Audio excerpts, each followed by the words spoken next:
ओम शांति। ओम शांति। ओम शांति। मैं साइलेंस में बैठ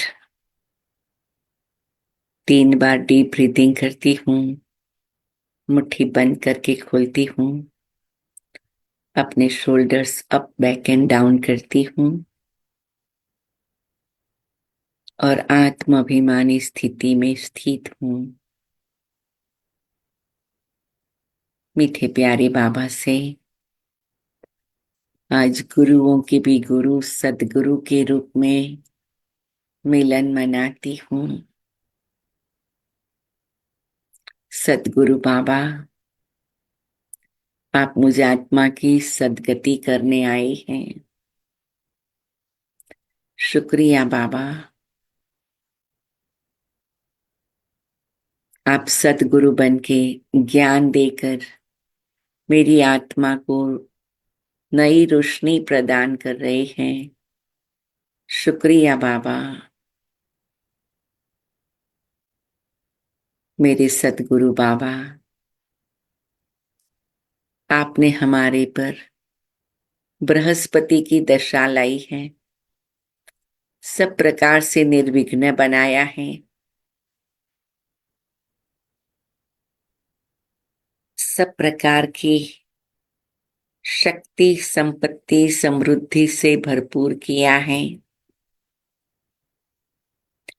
मेरे मीठे प्यारे बाबा,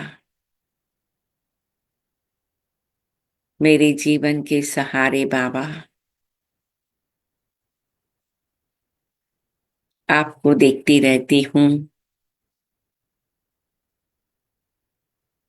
सतगुरु ने आकर नैनों से निहाल कर दिया। सतगुरु ने आकर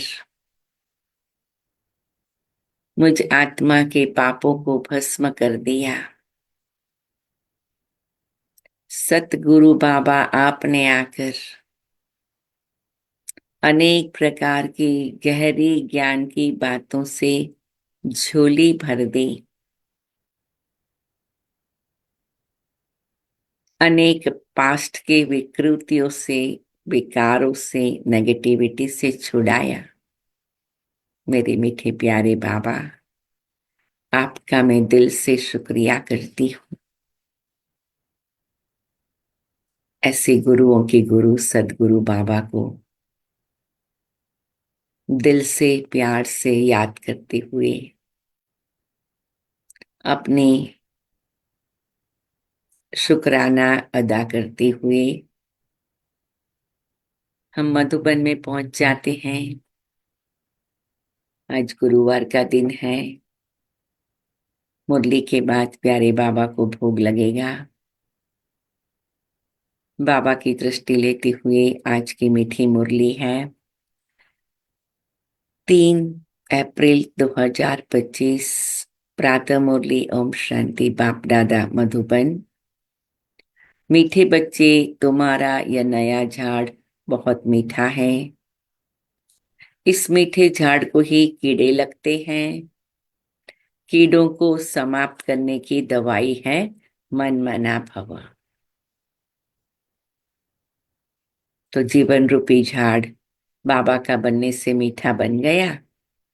तो बाबा कहते हैं झाड़ को भी कीड़ा लगता है। हमारा जीवन एक वृक्ष है।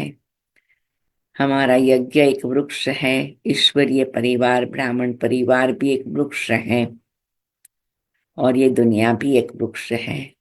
और ये संसार का सबसे बड़ा कल्प वृक्ष भी है। तो बाबा कहते मन मना भव। मन को मेरे में लगा दो, सब प्रकार की बीमारियों से दूर हो जाएंगे। कीड़े से, जम से आदि से मुक्त हो जाएंगे। प्रश्न, पास विद ऑनर होने वाले स्टूडेंट की निशानी क्या होगी? उत्तर, वह सिर्फ एक सब्जेक्ट में नहीं लेकिन सभी सब्जेक्ट पर पूरा पूरा ध्यान देंगे। स्थूल सर्विस की भी सब्जेक्ट अच्छी है। बहुतों को सुख मिलता है, इससे भी मार्क्स जमा होती हैं। लेकिन साथ साथ ज्ञान भी चाहिए, तो चलन भी चाहिए। दैवी गुणों पर पूरा अटेंशन हो, ज्ञान योग पूरा हो, तब पास विद ऑनर हो सकेंगे। गीत है, न वह हमसे जुदा होंगे, न उल्फत दिल से निकलेगी। बाबा सदा साथ रहेगा और बाबा का प्यार भी हमारे दिल में रहेगा। ओम शांति। बच्चों ने क्या सुना? बच्चों की किससे दिल लगी हुई है? गाइड से। गाइड क्या क्या दिखलाते हैं? स्वर्ग में जाने का गेट दिखलाते हैं। बच्चों को नाम भी दिया है गेटवे टू हेवन। स्वर्ग का फाटक कब खुलता है? अभी तो हेल है ना। हेवन का फाटक कौन खोलते हैं और कब? हाँ, ये प्रश्न लिख लेंगे तो शाम को फिर उसके बारे में बात करेंगे। यह तुम बच्चे ही जानते हो। तुमको सदैव खुशी रहती है। हेवन में जाने लिए रास्ता तुम जानते हो। मेले प्रदर्शनी द्वारा तुम यह दिखलाते हो कि मनुष्य स्वर्ग के द्वार कैसे जा सकते हैं। चित्र तो तुमने बहुत बनाए हैं। बाबा पूछते हैं, हमने चित्र तो बहुत बनाए हैं, तो बाबा पूछते हैं, इन सभी चित्रों में कौन सा ऐसा चित्र है जिससे हम किसी को भी समझा सके कि यह स्वर्ग में जाने का गेट है? गोले का सृष्टि चक्र के चित्र में स्वर्ग जाने का गेट सिद्ध होता है। यही राइट है। ऊपर में उस तरफ है नर्क का गेट, उस तरफ है स्वर्ग का गेट। बिल्कुल क्लियर है। यहाँ से सब आत्माएं भागती है शांतिधाम, फिर आती है स्वर्ग में। यह गेट है। सारे चक्र को भी गेट नहीं कहेंगे। उसमें ऊपर में जहाँ संगम दिखाया है वह है पूरा गेट, जिससे आत्माएं निकल जाती हैं, फिर नई दुनिया में आती हैं। बाकी सब शांति धाम में रहती है। कांटा तो दिखाते हैं, यह नर्क है, यह स्वर्ग है। सबसे अच्छा फर्स्ट क्लास समझाने का यह चित्र है। बाबा को हमेशा गोले का चित्र बहुत अच्छा लगता था कि उसमें सारी डिटेल आ जाती है। जो भी कोई आए उनको पहले इस चित्र पर दिखाओ स्वर्ग में जाने का यह गेट है। आज की मुरली में बाबा गेट को याद कर रहे हैं। यह नर्क, यह स्वर्ग। नर्क का अभिविनाश होता है, मुक्ति का गेट खुलता है। इस समय हम स्वर्ग में जाएंगे, बाकी सब शांति धाम में जाएंगे। कितना सहज है। स्वर्ग द्वार सभी तो नहीं जाएंगे, वहां तो इन देवी देवताओं का ही राज्य था। तुम्हारी बुद्धि में है स्वर्ग द्वार चलने के लिए अभी हम लायक बने हैं। जितना लिखेंगे पढ़ेंगे होंगे नवाब, रूलेंगे पिलेंगे तो होंगे खराब। सबसे अच्छा चित्र यह गोले का है। बुद्धि से समझ सकते हैं। एक बार चित्र देखा फिर बुद्धि से काम लिया जाता है। तुम बच्चों को सारा दिन यह ख्यालात चलने चाहिए कौन सा चित्र मुख्य हो, जिस पर हम अच्छी रीति समझा सकते हैं। गेटवे टू हेवन, यह अंग्रेजी अक्षर बहुत अच्छा है। तो बाबा कहते हैं गेटवे टू हेवन। तो बाबा को हमेशा ख्याल आता है ना। कल भी शायद बाबा ने मुरली में बताया था ना। अभी तो अनेक भाषाएं हो गई हैं। हिंदी अक्षर हिंदुस्तान से निकला है। हिंदुस्तान अक्षर कोई राइट नहीं है। इसका असल नाम तो भारत ही है। भारत खंड कहते हैं। यह तो गलियों आदि के नाम बदलते जाते हैं। खंड का नाम थोड़ी बदला जाता है। महाभारत अक्षर है ना, सब में भारत ही याद आता है। गाते भी हैं भारत हमारा देश है। हिंदू धर्म कहने से भाषा भी हिंदी कर दी है। यह है अनराइटियस। सतयुग में था सच ही सच। सच पहनना, सच खाना, सच बोलना, यहाँ सब झूठ हो गया है। तो यह गेटवे टू हेवन अक्षर बहुत अच्छा है। चलो हम आपको स्वर्ग जाने का गेट बताए। कितनी भाषाएं हो गई हैं। बाप तुम बच्चों को सदगति की श्रेष्ठ मत दे रहे हैं। बाप की मत के लिए गायन है, उनकी गतमत न्यारी। तुम बच्चों को कितनी सहज मत देते हैं। बाबा आकर कुछ मुश्किल नहीं कराते हैं, सहज मत देते हैं। भगवान की श्रीमत पर ही तुमको चलना है। डॉक्टर की मत पर डॉक्टर बनेंगे, भगवान की मत पर भगवान भगवती बनना होता है तो भगवान उवाच। इसलिए बाबा ने कहा था, पहले तो यह सिद्ध करो भगवान किसको कहा जाता है। स्वर्ग के मालिक जरूर भगवान भगवती ही ठहरे। ब्रह्म में तो कुछ है नहीं। स्वर्ग भी यहाँ, नर्क भी यहाँ होता है। स्वर्ग नर्क दोनों बिल्कुल न्यारे हैं। मनुष्यों की बुद्धि बिल्कुल तमोप्रधान हो गई है, कुछ भी समझते नहीं है। सतयुग को लाखों वर्ष दे दिया है, कलयुग के लिए कहते 40,000 वर्ष पड़े हैं। बिल्कुल ही घोर अंधियारे में हैं। हाँ, हमें अपने आप को भी पूछना है। हाँ? क्योंकि बाबा कहते दुनिया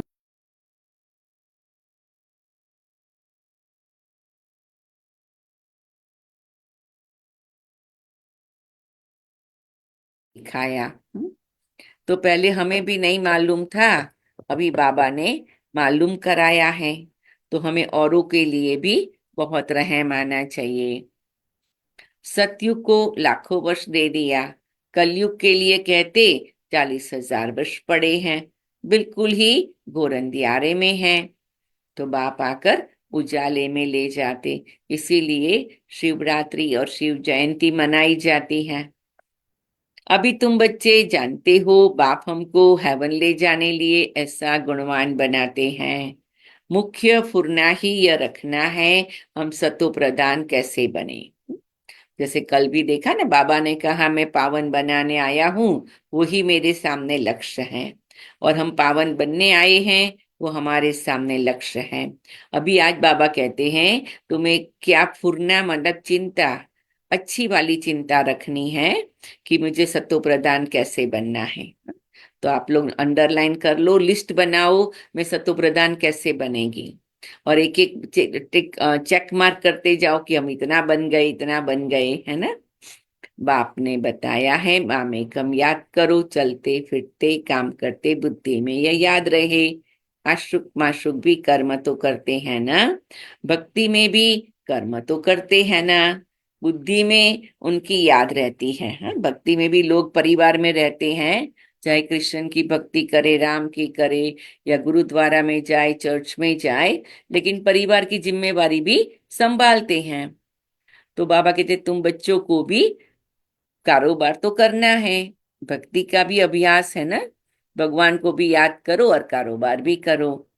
बुद्धि में उनकी याद रहती है, याद करने लिए माला फेरते हैं। बाप भी घड़ी घड़ी कहते मुझ बाप को याद करो।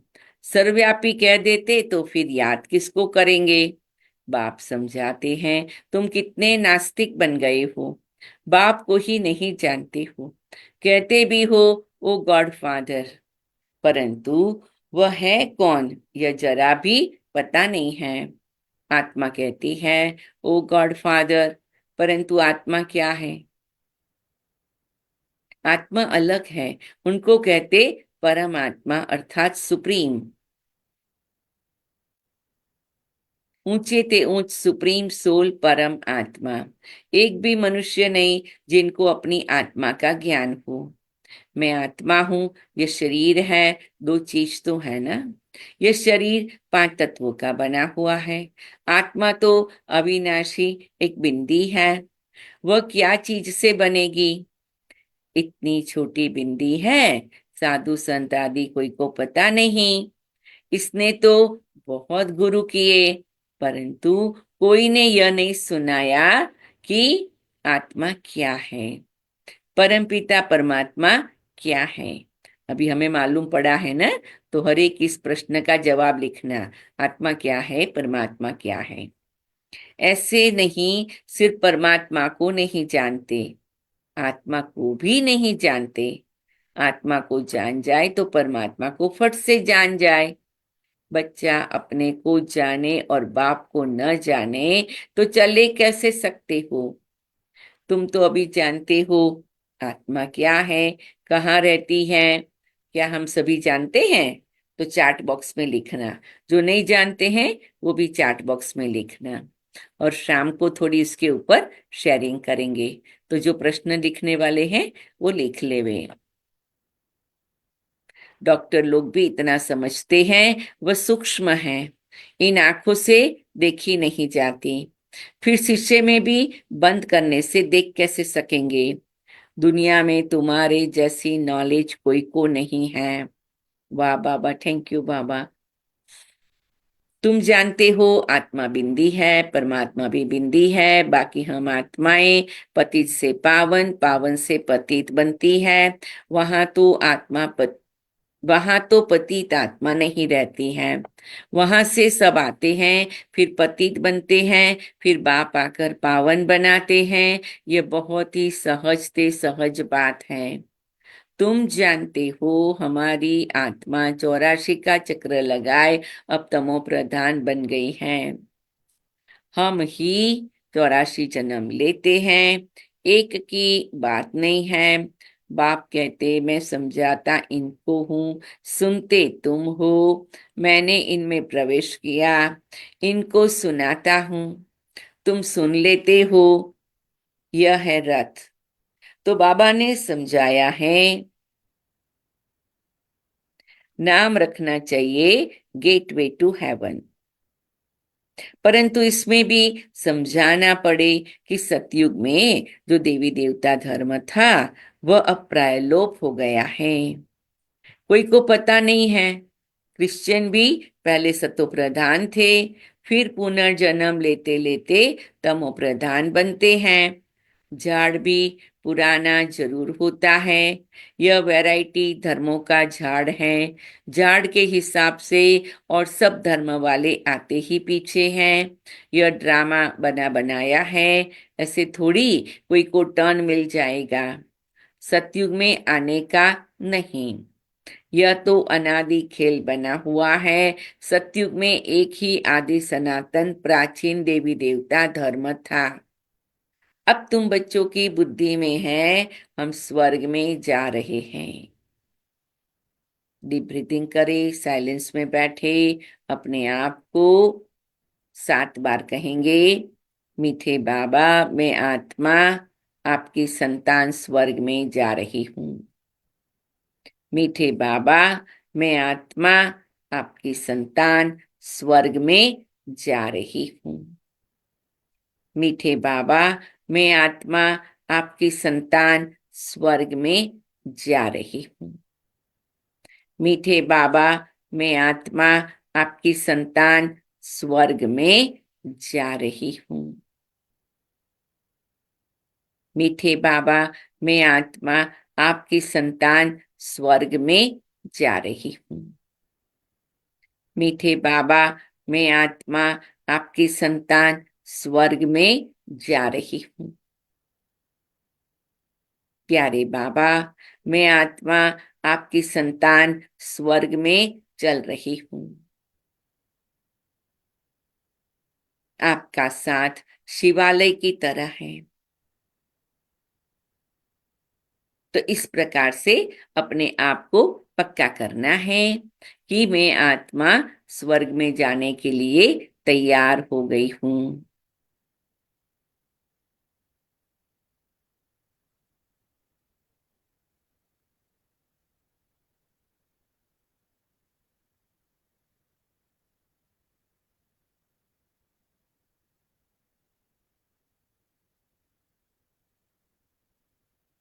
आत्मा कहती है हम तमो प्रधान है तो घर कैसे जाएंगे, स्वर्ग में कैसे जाएंगे। उसके लिए सत्व प्रधान बनने की युक्ति भी बाप ने बतलाई है।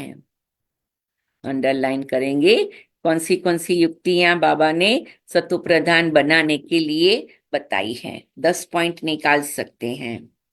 बाप कहते हैं मुझे ही पतित पावन कहते हैं, अपने को आत्मा समझ बाप को याद करो। भगवान उवाच लिखा हुआ है। यह भी सब कहते रहते हैं। क्राइस्ट से इतने वर्ष पहले भारत हेवन था, परंतु कैसे बना फिर कहाँ गया वह कोई नहीं जानते। तुम तो अच्छी रीति जानते हो, आगे ये सब बातें थोड़ी जानते थे। दुनिया में यह भी किसी को पता नहीं कि आत्मा ही अच्छी व बुरी बनती है। सभी आत्माएं बच्चे हैं, बाप को याद करते हैं। बाप सभी का माशूक है, सभी आशिक है। अभी तुम बच्चे जानते हो वह माशूक आया हुआ है, बहुत मीठा माशूक है। नहीं तो सभी उनको याद क्यों करते हैं। कोई भी ऐसा मनुष्य नहीं होगा जिसके मुख से परमात्मा का नाम नहीं निकले। सिर्फ जानते नहीं है। तुम जानते हो आत्मा अशरीरी है। आत्माओं की भी पूजा होती है ना। हम जो पूज्य थे वह फिर अपनी ही आत्मा को पूजने लगे हैं। आत्माओं का पूजन कैसे होता है उसका जवाब लिखना अच्छी तरह से। हो सकता है आगे जन्म में ब्राह्मण कुल में जन्म लिया हो। श्रीनाथ को भोग लगता खाते तो पुजारी लोग हैं। यह सब है भक्ति मार्ग। तुम बच्चों को समझाना है स्वर्ग का फाटक खोलने वाला बाप है, परंतु खोले कैसे, समझावे कैसे। भगवान उवाच है तो जरूर शरीर द्वारा वाच होगी ना। आत्मा ही शरीर द्वारा बोलती है, सुनती है। यह बाबा रेजगारी बताते हैं। बीज और झाड़ तुम बच्चे जानते हो, यह नया झाड़ है। आस्ते आस्ते फिर वृद्धि को पाते हैं। तुम्हारे इस नए झाड़ को कीड़े भी बहुत लगते हैं, क्योंकि यह नया झाड़ बहुत मीठा है। मीठे झाड़ को ही कीड़े आदि कुछ न कुछ लगते हैं, फिर दवाई दे देते हैं। बाप ने भी मनमाना भव की दवाई बहुत अच्छी दी है। बाबा कहते मनमाना भव ये तुम्हारी दवाई है। मनमाना भव न होने से कीड़े खा जाते हैं। कीड़े वाली चीज क्या काम आएगी, वह तो फेंकी जाती है। कहाँ ऊंच पद कहाँ नीच पद, फर्क तो है ना। मीठे बच्चों को समझाते रहते हैं, बहुत मीठे मीठे बनो। हम्म, हम सभी ये स्लोगन पक्का करें। मैं मीठे ते मीठे बाप की मीठी संतान हूँ। आप भी आत्मा, मैं भी आत्मा, मीठे बाप के मीठे बच्चे। हम सभी मीठा परिवार, मीठे भाई बहन। इसको बार बार पक्का करना है। कोई से भी लून पानी न बनो, खीर खंड बनो। वहां शेर बकरी भी खीर खंड रहते हैं, तो बच्चों को भी खीर खंड बनना चाहिए। परंतु कोई की तकदीर में ही नहीं है तो तदबीर भी क्या करे। नापास हो जाते हैं। टीचर तो पढ़ाते हैं तकदीर ऊंच बनाने। टीचर पढ़ाते तो सबको है, फर्क भी तुम देखते हो। जैसे कल मैंने शायद आपको सुनाई थी ना एक स्टोरी, ऐसी दूसरी स्टोरी आज मैं सुन रही थी। तो कहा कि एक धनवान व्यक्ति मंदिर जाता है, उसका जूता बहुत एक्सपेंसिव होता है, तो उसको होता है मैं क्या करूं ना, अंदर तो लेके नहीं जा सकता और बाहर छोड़ दूं तो उसने, कोई एक भिखारी था, उसको बोला तुम मेरे शूज संभालो, मेरे जूते को संभालो। वो अंदर गया, भगवान को प्रार्थना करने लगा, तो बहुत थैंकफुल था कि भगवान कम से कम आपने मुझे दाल रोटी खाना पीना रहना सब दिया है। और कहता है भी ये भिखारी को मैं सर्टन अमाउंट दे दूंगा। तो उसके मन में उदारता थी और परमात्मा की प्रार्थना से मन में शुभ भावना भी आई। अब देखो उस भिखारी को उस दिन सर्टेन अमाउंट मिलने का था, वो ड्रामा में नून थी कहेंगे, या वो भविष्य का अनुसंधान था। वो धनवान व्यक्ति बाहर आता है तो उसका जूता वहां नहीं होता है, तो वो सोच में पड़ जाता है। फिर कहते चलो, ये भी ड्रामा, मैं आगे जाता हूँ। तो आगे गया तो रास्ते में उसे एक जूतों की दुकान दिखाई पड़ी। वो रुक गया, उसको हुआ शायद मेरे काम का कुछ मिल जाए। तो उसने अपना ही जूता वहां देखा। तो उसने कहा कहाँ से आया, तो फिर वो व्यक्ति ने बताया कि कोई भिखारी देकर गया था। तो कहा ये तो मेरा है, मैं वापस ले लेता हूँ। तो उसने कहा आपने कितना दिया उसको? तो एग्जैक्ट उसको इतना अमाउंट दिया जितना इस भाई ने भी सोचा था। लेकिन वो भिखारी ने क्या किया, दिव्यता नहीं रखी। तो इसके कारण क्या हो गया?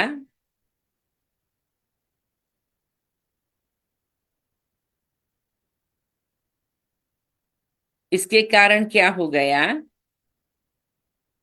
कि उसको धन तो इतना ही मिला जितना उसके नसीब में था, उस दिन मिलने वाला था। लेकिन क्या हुआ कि उसको वो धन योग्य रीति से नहीं मिला, विधि पूर्वक नहीं मिला। अगर वो जूता संभाल के वहां बैठे रहता, वो धनवान व्यक्ति आके उसको धन देता, तो उसको कहा जाता इसकी तकदीर ने दिया, इसकी तदबीर ने दिया। इसने ऑनेस्ट होकर वहां बैठा, उसके पुरुषार्थ किया, पुरुषार्थ का फल मिला। लेकिन वो चोरी करके भाग गया, तो उतना ही अमाउंट तो मिला, लेकिन कहा गया कि भाई ये चोर है, इसने ऑनेस्टी नहीं रखी, इसने लॉयल्टी नहीं रखी। तो उसका संस्कार बदल गया, उसका भाग्य बदल गया। क्योंकि चोरी से लिए हुआ माल या वो पैसा, वो तो पाप का कर्म में चला गया। वही पैसा अगर उस वहां मंदिर के पास बैठा होता और धनवान से देता, तो वो उसके तकदीर का होता। ये चोरी का माल हो गया, तो सारा भाग्य बदल गया। तो ऐसे बताते हैं कि किस्मत और कर्म में क्या फर्क है। क्यों एक व्यक्ति भिखारी, क्यों एक व्यक्ति धनवान? क्योंकि वो व्यक्ति ने ऑनेस्टी के बजाय चोरी करना पसंद किया, धैर्यता के बजाय चोरी करना पसंद किया। तो जब हम अच्छी क्वालिटीज के साथ काम करते हैं तो उसका भाग्य अलग बनता है। तो इसीलिए कोई विद्वान ने कहा ये इसीलिए गरीब है क्योंकि उसकी बुद्धि भी गरीब है, उसका मन भी गरीब है, उसका दिल भी गरीब है, उसका दिमाग भी गरीब है। बाबा कहते ये भी जो गुण है, शक्तियां हैं, ये खजाना है। ये मन का खजाना है, ये बुद्धि का खजाना है, ये दिल का खजाना है, ये दिमाग का खजाना है। कई व्यक्ति इतने उदार होते हैं तो जरूरत से भी अपनी थोड़ी कम करके भी मदद कर देते, कोई कार्य अच्छा हो रहा होता उसमें। तो कहते भी ये दरिया दिल है, इसका दिल राजा जैसा है। हाँ? इसका दिल राजा जैसा है, इसका दिमाग राजा जैसा है, इसका मन राजा जैसा है, इसकी बुद्धि राजा जैसी है।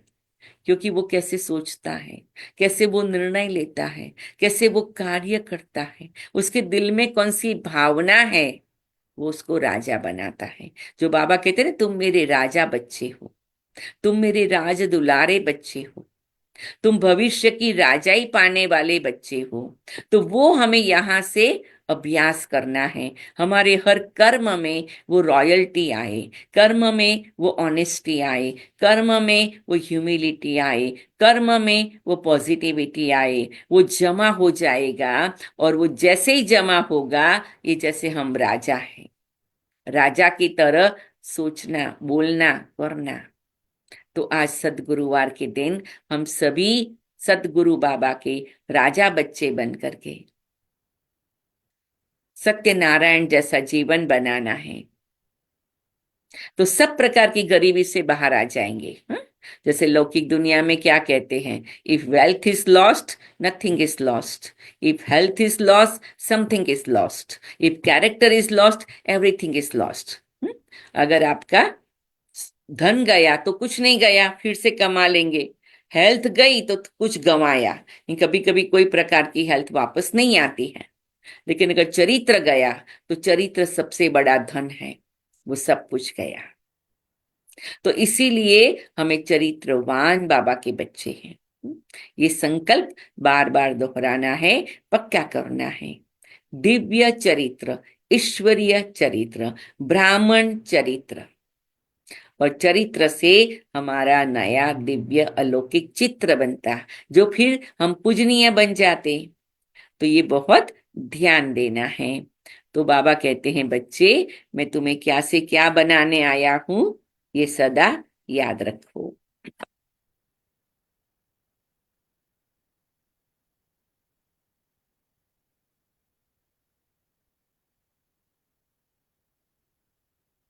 मैं आगे से पढ़ती हूँ। तुम बच्चों को समझाना है, स्वर्ग का फाटक खोलने वाला बाप है, परंतु खोले कैसे, समझावे कैसे। भगवान उवाच है तो जरूर शरीर द्वारा वाच होगी ना। आत्मा ही शरीर द्वारा बोलती है, सुनती है। यह बाबा रेजगारी बताते हैं, बीज और झाड़ है, तुम बच्चे जानते हो।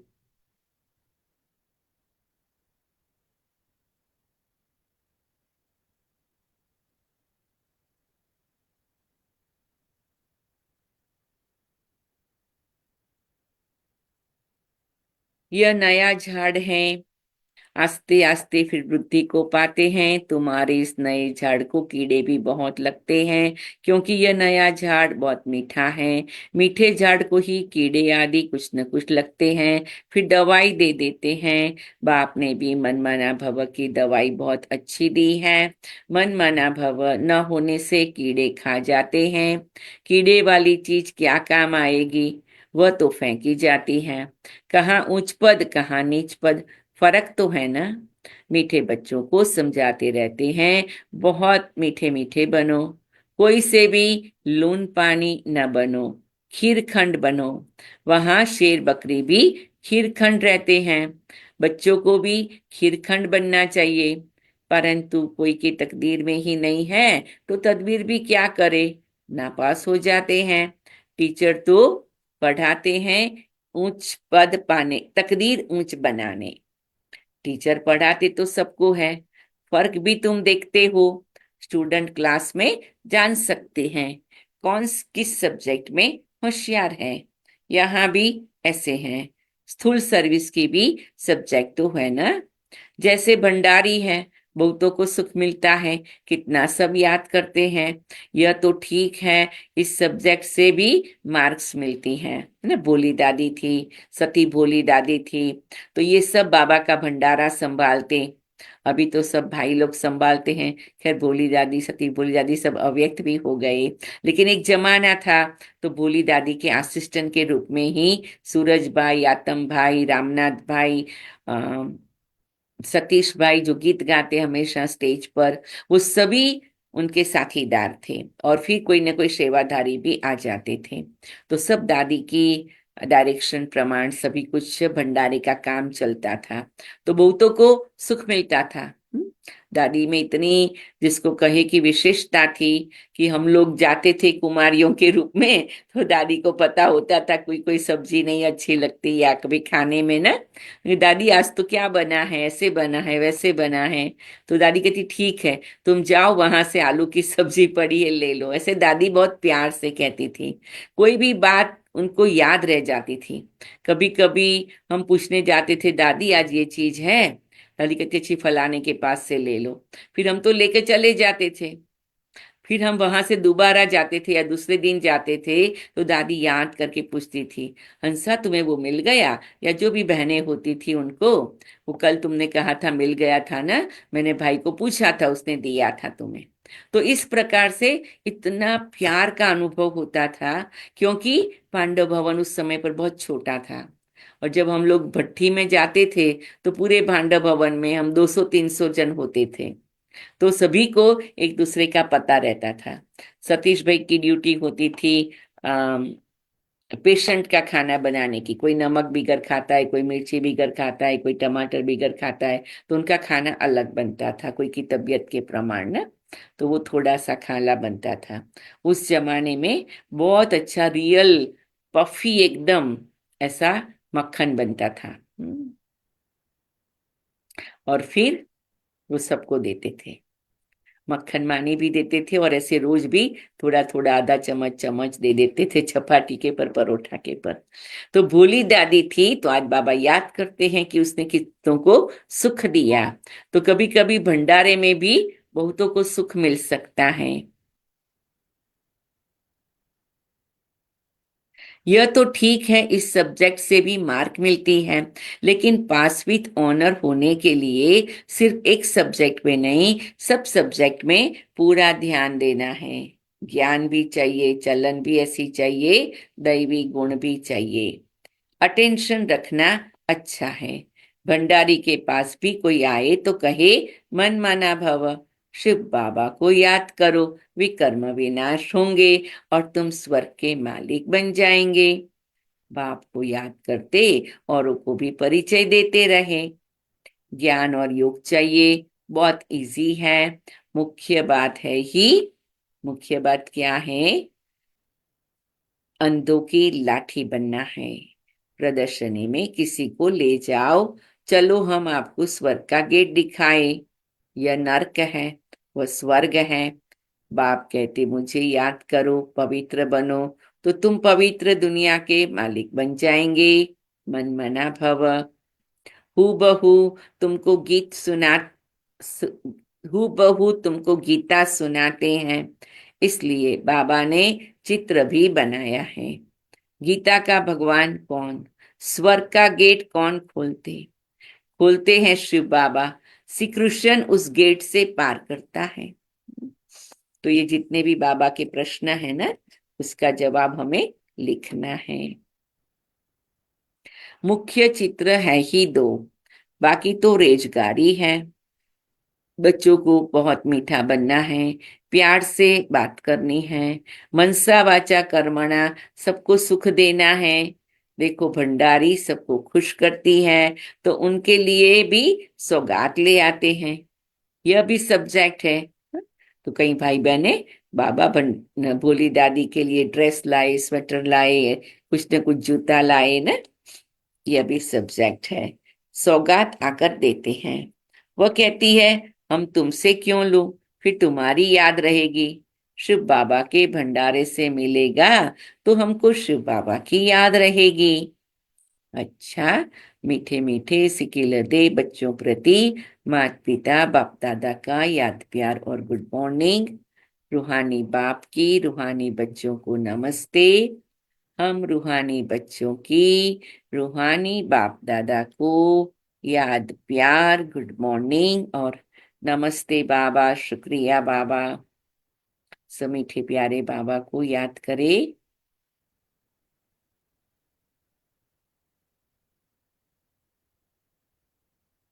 फिर एंड में बाबा की आवाज में भी याद प्यार सुनेंगे।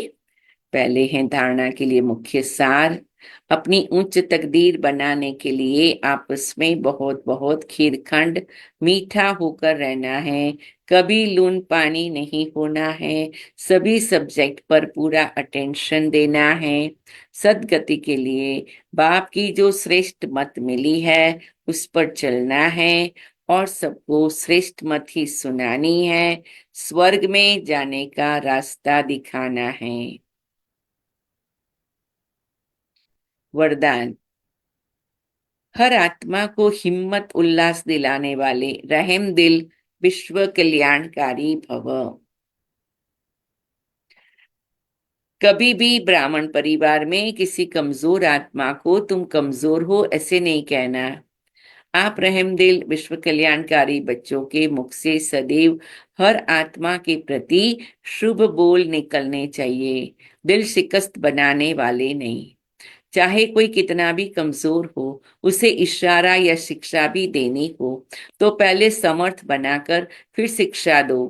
पहले धरनी पर हिम्मत और उत्साह का हल चलाओ, फिर बीज डालो, तो सहज हर बीज का फल निकलेगा। इससे विश्व कल्याण की सेवा तीव्र हो जाएगी। तो सार में क्या है? हमारे शब्द हमें कैसे रखने हैं। स्लोगन। बाप की दुआएं लेते हुए सदा भरपूरता का अनुभव करो। बाप की दुआएं लेते हुए सदा भरपूरता का अनुभव करो। सतगुरु हमेशा दुआ देता, माँ बाप दुआ देते हैं ना। कहते हैं ना, ले लो दुआएं माँ बाप की, गठरी उतरेगी सिर से पाप की। तो जिसने माँ बाप की दुआएं ली, हाँ कहते हैं ना, बड़े बुजुर्ग की दुआएं लेनी चाहिए, तो जल्दी से हम पापों से मुक्त हो जाएंगे। अच्छा, कुछ क्षण साइलेंस में रहे, मीठे अव्यक्त बाप दादा को नजरों के सामने लाए।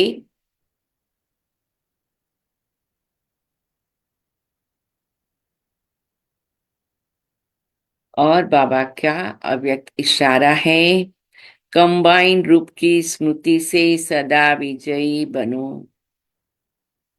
सदा हर कर्म करते हुए अपने को कर्मयोगी आत्मा अनुभव करो। कोई भी कर्म करते हुए याद भूल नहीं सकती। कर्म और योग दोनों कंबाइंड हो जाए, जैसे कोई जुड़ी हुई चीज को अलग नहीं कर सकता, ऐसे कर्मयोगी बनो। ओम शांति, ओम शांति। अभी मीठे प्यारे बाबा की आवाज में याद प्यार सुनेंगे, फिर आज की मुरली का सॉन्ग सुनेंगे, न वह हमसे जुदा होंगे, और फिर बारी बाबा को भोग लगाएंगे। ओम शांति।